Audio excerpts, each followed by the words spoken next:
There are few parts of the Western Front that bear the scars of war as vividly as this corner of northeast France. This shattered church is all that remains of the village of Orne, a few miles from the ancient fortress city of Verdun.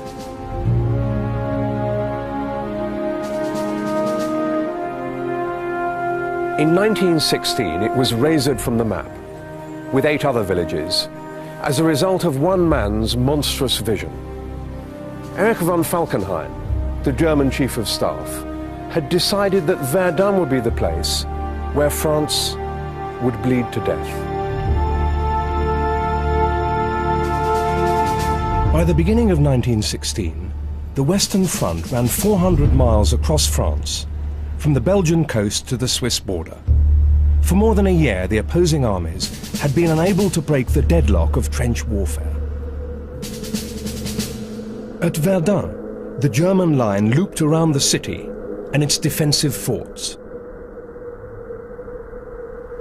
Verdun had been a bastion against the threat of German invasion for centuries. It sat astride the river Meuse, surrounded by hills. The Germans had gone to earth in the hills and valleys around Verdun, creating a parallel world which has proved remarkably durable. Here at Camp Elizabeth, they had workshops, kitchens, even a cinema, all served by this light railway. If the shelling grew too heavy, they could withdraw into an underground village, complete with hospitals and dormitories.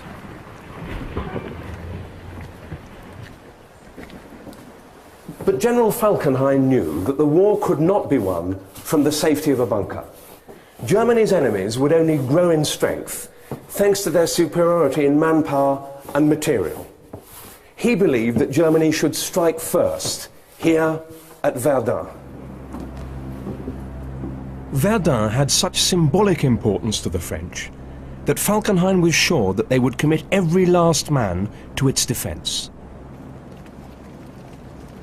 Falkenhayn's measure of success would not be in yards of ground gained, but thousands of French lives destroyed. He would use artillery on a scale never seen before to obliterate the French. As Falkenhayn laid his plans, the French officers of Verdun's garrison might have been congratulating themselves on finishing up on one of the quieter sections of the front. The pace of life here was as slow as the flow of the river Meuse. Nothing much had happened at Verdun since the autumn of 1914, and little had been done to prepare its defences. The French commander-in-chief, General Joffre, believed that Verdun wouldn't be attacked because there were better targets for the Germans. But commanders on the ground disagreed. In his frontline command post, about 7 miles from Verdun, Colonel Émile Drion was worried. He thought the front was too thinly held. There were too few bunkers like this, too few men and too few guns. And he thought that it was a likely spot for the Germans to attack. Drion was a talented and well-connected officer who had influential friends. In August 1915, he had used his contacts to persuade the Minister of War to send an inquiry team to Verdun to investigate its defences. Their report confirmed everything Drion had said. When Joffre found that the inquiry had been provoked by Drion, his subordinate, he flew into a rage and rejected its findings. While the French were feuding, the Germans were preparing the most intense artillery bombardment the world had yet seen.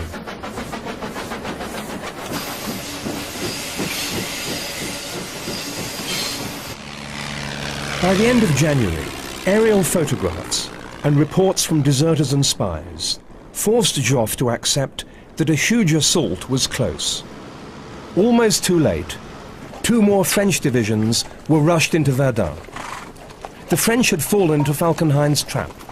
More men for the bloodletting to come. The German soldiers awaited the attack in these concrete bunkers, safe from prying French eyes. On the morning of the attack, they awoke to discover that the weather had turned against them. It was snowing, and the officers directing artillery fire couldn't see through the gloom. The heavy gun batteries remained silent, the millions of stacked shells unused for another 9 days.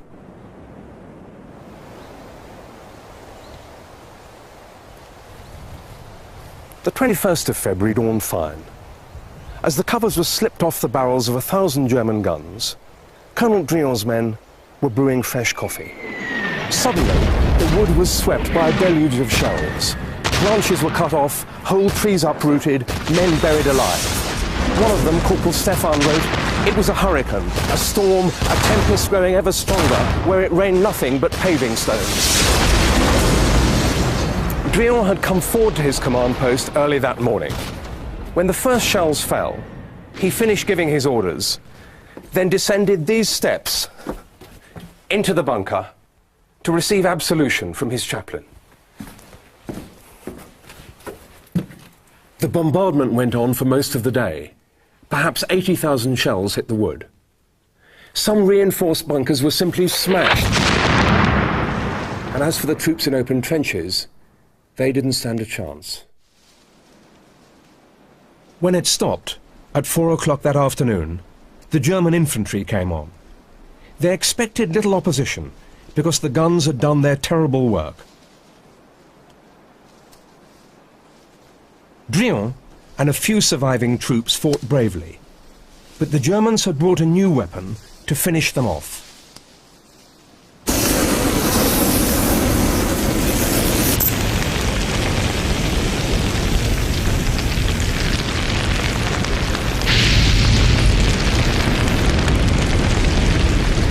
The flamethrower had been developed by the Germans before the war.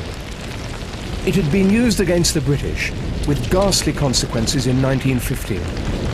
But it was unknown to the French, many of whom were trapped in their bunkers and incinerated alive. Drion's men held this wood until well into the second day of battle. It was only when the Germans had brought up field guns behind him that Drion decided to withdraw. He was killed as he did so. Drion, close to court-martial when the battle began, became one of its first heroes. He followed a military tradition commemorated by these statues of Napoleonic generals in Verdun. To these men, the sword was the symbol of heroic leadership. Even in 1916, some officers still led sword in hand, hoping that sheer dash would carry the day. But the French sword was knocked aside by the power and weight of the German assault. Heroism alone could be no match for the power of the guns, which dominated the few square miles of battlefield. 80 ans après la bataille de Verdun, nous trouvons toujours sur le sol ces cicatrices qui montrent cette violence d'une bataille d'artillerie. Violence parce qu'ici sont tombés plus de 80 millions d'obus. D'obus de tout calibre, du calibre 75 jusqu'au calibre 400 et 420, c'est-à-dire des monstres qui font des entonnoirs de plusieurs mètres de profondeur et de 10 mètres de diamètre. Et l'effet de l'artillerie sur les hommes, c'était quoi? C'est l'horreur. C'est l'horreur parce que l'artillerie tombe sur une infanterie qui n'a rien pour se défendre.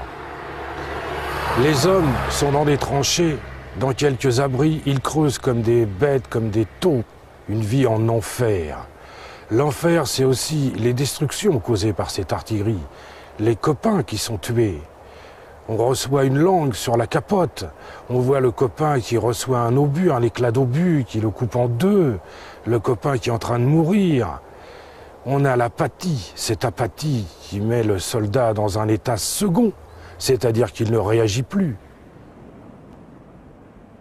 By February the 25th, just 4 days into the attack, the German tide was lapping against Fort Douaumont, 4 miles from the city. Douaumont was the strongest of Verdun's forts. Its roof is now pockmarked by giant shell holes.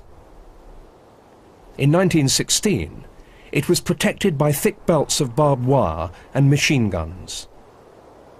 The fort's main armament, a 155mm gun, lurked under an armoured turret. Underground barracks could hold hundreds of men.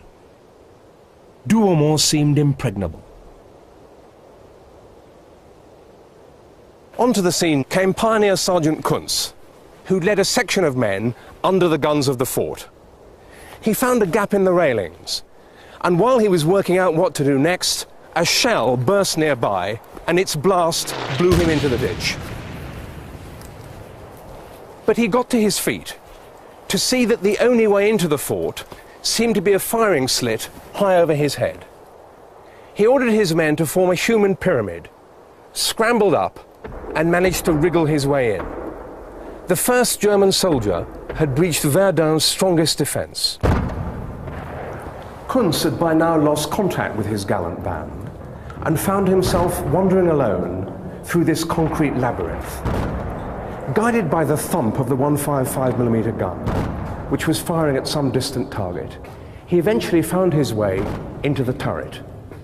The crew was up there, on the firing platform. Kuntz proceeded to take them prisoner and silenced the fort's main weapon.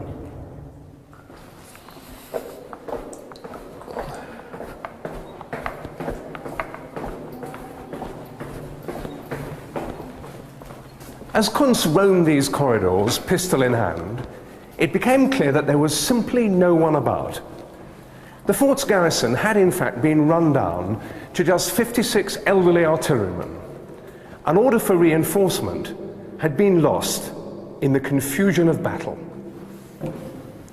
Kuntz finally found most of the garrison sheltering in a single room. He locked them in and then sat down to stuff himself with captured food. Soon the rest of his regiment joined him. Douaumont, keystone of Verdun's defences, had fallen without a shot being fired.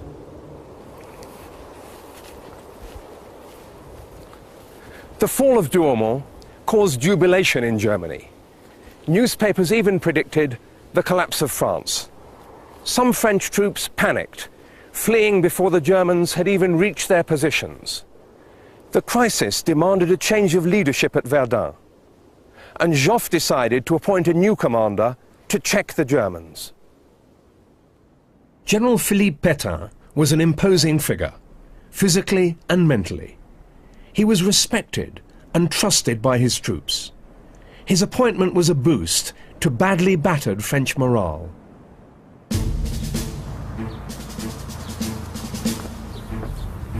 Pétain travelled to Verdun against a tide of defeat. Civilian carts laden with belongings, deserters and the walking wounded. He set up his headquarters here, in the Mairie et Suye, south of the town. His orders were to defend Verdun on both banks of the Meuse.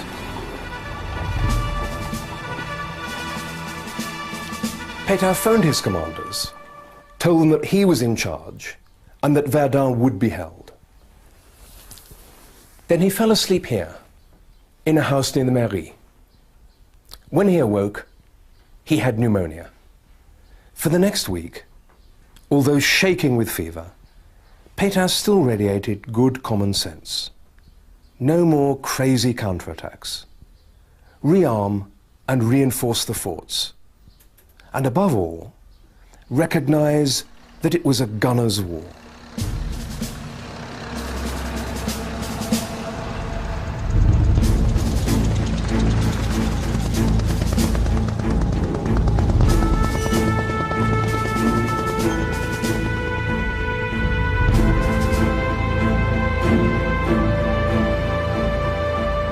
The men and guns that Pétain needed to defend Verdun had to come up this road, with a narrow-gauge railway running alongside it. It was the town's only link with the outside world, the artery that pumped blood into Verdun.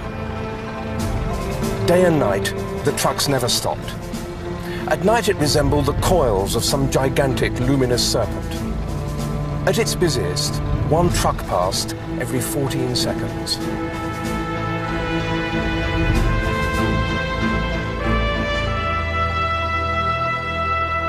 It earned the name which still decorates the kilometre stones at the roadside. La Voie Sacrée, the Sacred Way. Pétain's adversary, commanding the German Fifth Army, was the Kaiser's eldest son, Crown Prince Wilhelm, unkindly known to British humorists as Little Willie. After the first rush of German success, his troops had been fought to a standstill on the right bank of the Meuse, and the French were bringing up more artillery. Soon they would match him gun for gun and shell for shell. Wilhelm now ordered an attack on the left bank of the Meuse, dominated by two hills.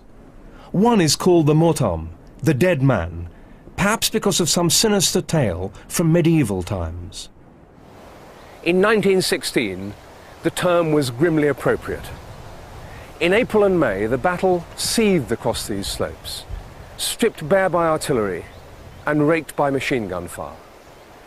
Even today, the earth up here is still deeply pitted by shells that fell more than 80 years ago.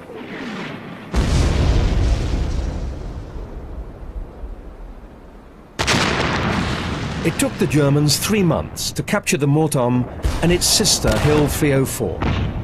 By now, Falkenhayn's sword of attrition had become double-edged.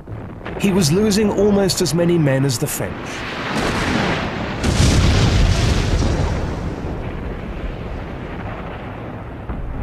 You eat, you drink beside the dead. You sleep in the middle of the dying. You laugh and sing in the company of corpses.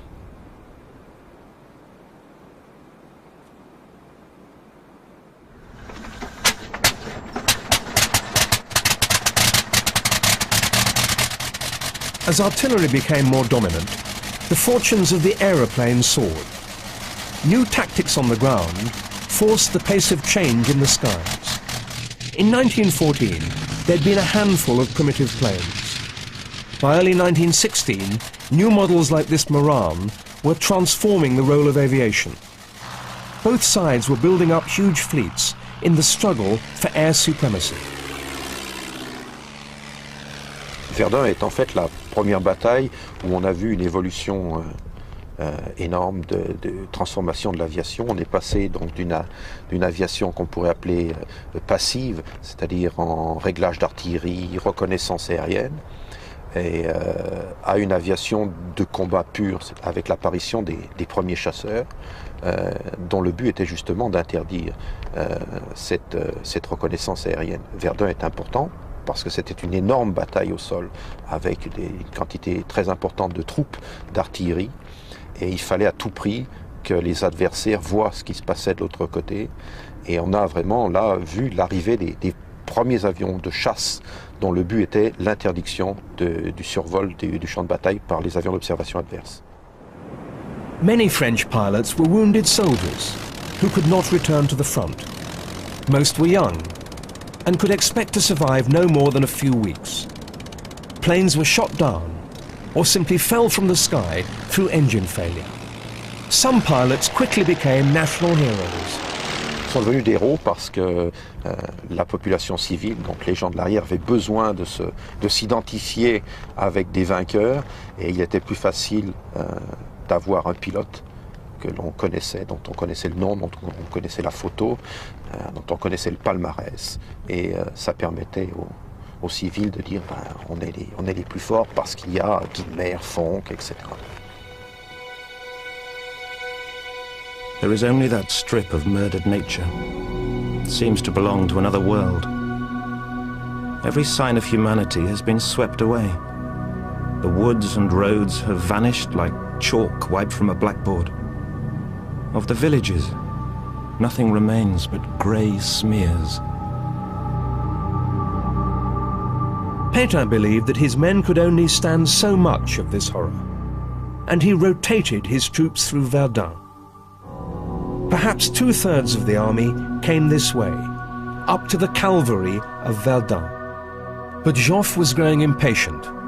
He wanted Pétain to attack, and Pétain wouldn't strike till he was ready. In late April, Pétain was promoted and replaced by the fire-eating General Nivelle. In June, the Germans tried again. this time switching their main effort back to Fort Vaux on the right bank of the Meuse. First, they'd tried to shell it into submission, but the thick concrete and earth defences thwarted them. Vaux was much smaller than Douaumont, and its 175mm turret had already been destroyed. In command was the 49-year-old Major Raynal, an officer so badly wounded that he walked with a stick. When the Germans attacked on the 2nd of June, it took them hours of hard fighting just to take those ditch defences. And when they broke through to the underground galleries beneath them, the French met them man to man and hand to hand.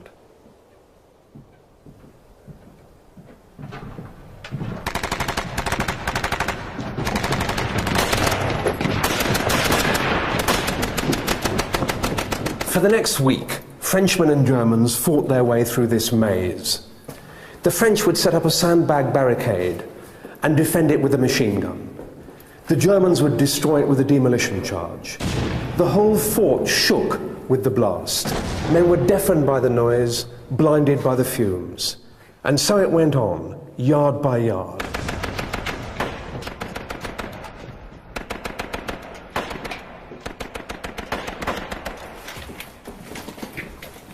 Above these shattered corridors, on top of the fort, the Germans were in complete control, and from time to time they squirted liquid fire down here. The garrison was tortured by the scorching summer heat, and men licked the condensation from the walls to relieve their thirst.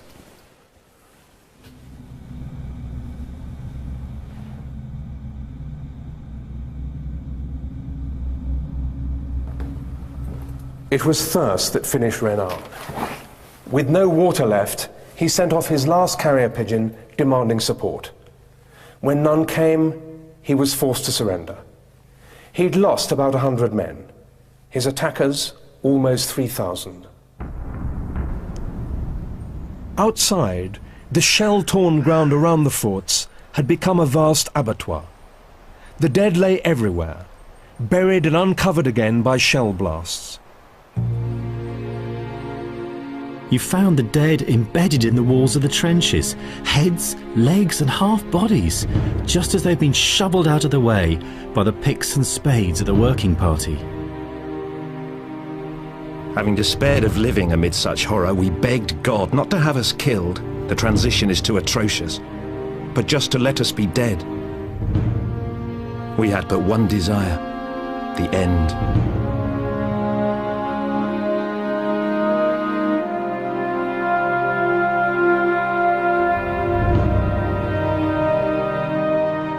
By July 1916, the battle had claimed almost as many German lives as French.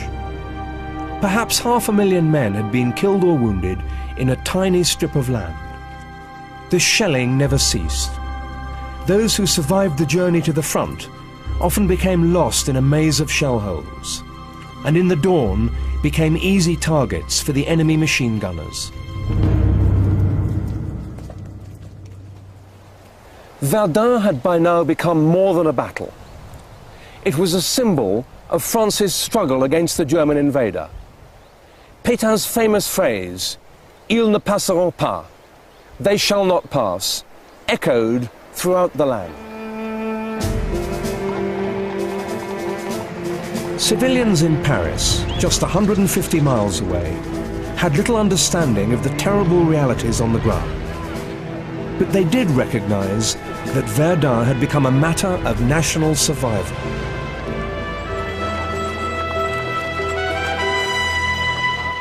Et sa signification, c'est celle d'une très grande bataille défensive. Verdun, en 1916, entre le mois de février et le mois de décembre 1916, c'est la bataille de la France. Verdun exprime le sens même du combat français face à l'Allemagne, c'est-à-dire un combat purement défensif, un combat pour le sol, un combat pour protéger les femmes et les enfants, pour protéger les villes de France, et un combat donc à très forte légitimité parce que justement il est défensif. Les soldats n'attaquent pas, ils ne font que se défendre, et contre un adversaire perçu comme attaquant et comme disposant de moyens beaucoup plus importants. Et c'est ce qui donne à la bataille de Verdun son aura romantique, en quelque sorte, de très forte légitimité. The Germans made their last effort in July. By now their gun barrels were worn through overuse, and their crews were exhausted. But they devised new techniques. They mixed a new kind of gas shell with high explosive, knocking out many of the French batteries. As a result, their infantry pushed right on to Fort Souville, in the last line of defense. About 30 Germans got right up on top of Fort Souville, and some of them even claimed to have seen the sun glinting off the Meuse down below in Verdun. The fort's garrison had been gassed, and for a moment it seemed as if a battle this big might turn on the action of a handful of men. In the nick of time, about 60 French soldiers arrived and drove the Germans back. It was the high watermark of German success, for they were now under attack themselves, not here at Verdun, but on the Somme. On the 1st of July, the Allies had launched a major attack of their own. Falkenhayn's vision of bleeding France white had faded. The battle had killed or wounded almost as many Germans as Frenchmen. Yet another war-winning attempt at breaking the Western Front had failed. But the mill on the Meuse did not stop grinding until the autumn. Gradually, the French retook lost ground, including Fort Douaumont. Mighty barrages paved the way. Now the French fought with metal, not flesh.